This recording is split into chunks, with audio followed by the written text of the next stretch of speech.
नमस्कार, आप सुन रहे हैं इतिहास के पन्ने, जहां हर कथा सिर्फ इतिहास नहीं बल्कि भक्ति, आस्था और आत्मा की आवाज होती है।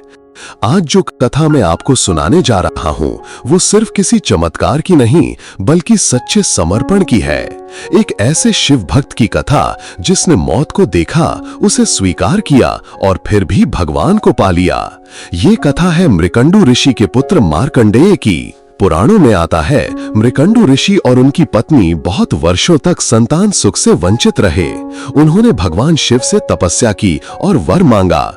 शिव ने कहा, तुम्हें दो विकल्पों में से एक चुनना होगा। एक बुद्धिमान पुत्र जो 16 वर्ष की आयु में मृत्यु को प्राप्त होगा, या एक मूर्ख पुत्र जो लंबी उम्र जिएगा।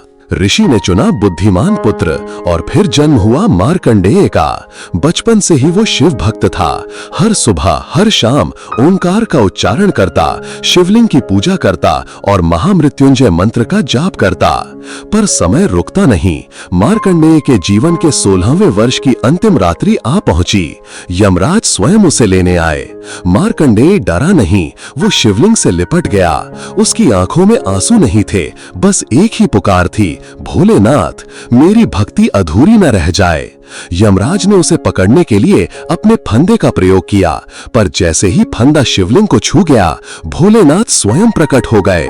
शिव ने क्रोध में कहा, ये मेरा भक्त है जो मेरी शरण में आ गया, उसे कोई भी, यहाँ तक कि मृत्यु भी छू नहीं सकती।